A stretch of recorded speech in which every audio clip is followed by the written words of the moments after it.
முதல் வாசகம். அனைவரும் கைதட்டி அரசர் நீடூழி வாழ்க என்று முழங்கினர். அரசர்கள் 2ஆம் நூலிலிருந்து வாசகம். அதிகாரம் 11. இறைவசனங்கள் 1 முதல் 4 முடிய, 9 முதல் 18 முடிய மற்றும் 20.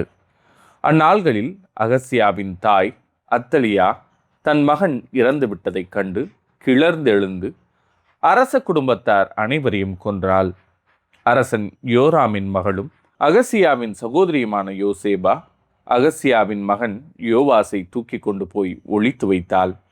அவன் கொல்லப்படவிருந்த அரசிலம் புதல்வர்களில் ஒருவன்.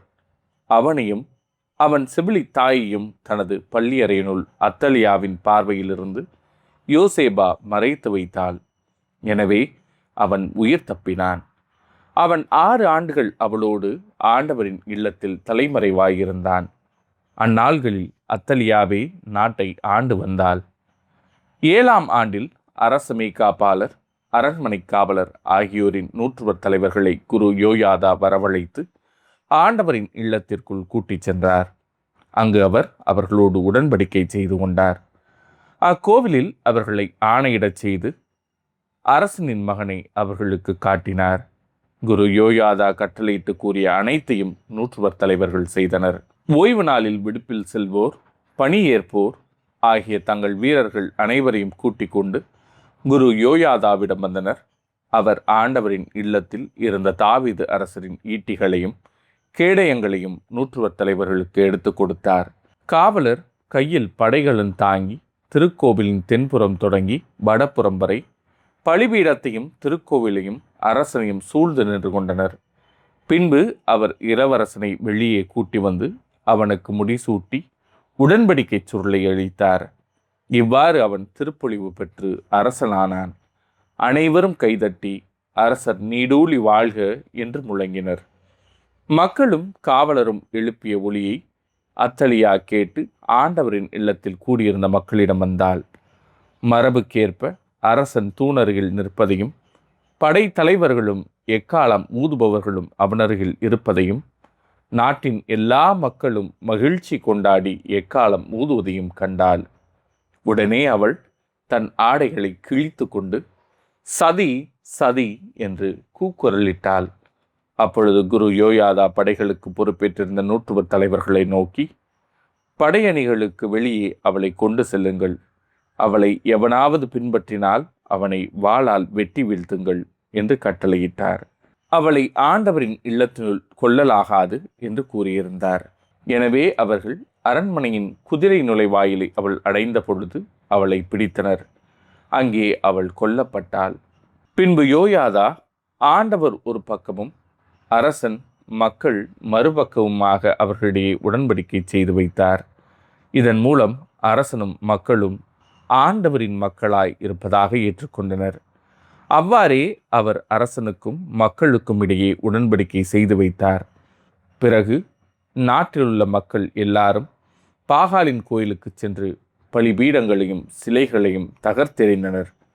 பாகாலின் அர்ச்சகன் மத்தானை பலிபீடங்களுக்கு முன்பாக கொலை செய்தனர். பிறகு குரு ஆண்டவரின் இல்லத்தில் காவலரை நிறுத்தி வைத்தார். நாட்டின் எல்லா மக்களும் மகிழ்ச்சி கொண்டாடினர். அத்தலியா வாளால் அரண்மனையில் கொல்லப்பட்ட பின் நகரில் அமைதி நிலவியது. இது ஆண்டவரின் அருள்வாக்கு. இறைவா உமக்கு நன்றி. பதிலுரை பாடல். ஆண்டவர் சீயோனை தம் உறைவிடமாக்க விரும்பினார். ஆண்டவர் தாவீதுக்கு உண்மையாய் ஆணையிட்டு கூறினார். அவர் தம் வாக்குறுதியினின்று பின்வாங்க மாட்டார். உனக்கு பிறந்த ஒருவனை அரசனாக ஏற்படுத்தி உன் அரியணையில் வீற்றிருக்கச் செய்வேன். ஆண்டவர் சீயோனை தம் உறைவிடமாக்க விரும்பினார். உன் மைந்தர் என் உடன்படிக்கையையும் நான் அவர்களுக்கு கற்பிக்கும் என் நியமங்களையும் கடைப்பிடித்தால் அவர்களுடைய மைந்தரும் என்றென்றும் உன் அரியணையில் வீற்றிருப்பர். ஆண்டவர் சீயோனை தம் உறைவிடமாக்க விரும்பினார். ஆண்டவர் சீயோனை தேர்ந்தெடுத்தார். அதையே தம் உறைவிடமாக்க விரும்பினார். இது என்றென்றும் நான் இளைப்பாறும் இடம். இதை நான் விரும்பினதால் இதையே என் உறைவிடமாக்குவேன். ஆண்டவர் சீயோனை தம் உறைவிடமாக்க விரும்பினார். இங்கே தாவீதின் மரபிலிருந்து ஓர் வல்லவனை எழச் செய்வேன். நான் திருப்பொழிவு செய்தவனுக்காக ஓர் ஒளி விளக்கை ஏற்பாடு செய்துள்ளேன். அவனுடைய எதிரிகளுக்கு இகழ்ச்சி எனும் உடையை உடுத்துவேன். அவன் மீதோ அவனது மணிமுடி ஒளி வீசும். ஆண்டவர் சீயோனை தம் உறைவிடமாக்க விரும்பினார். நற்செய்திக்கு முன் வாழ்த்தொலி. அல்லேலூயா, அல்லேலூயா. ஏழையரின் உள்ளத்தோர் பேறு பெற்றோர், ஏனெனில் விண்ணரசு அவர்களுக்கு உரியது. அல்லேலூயா.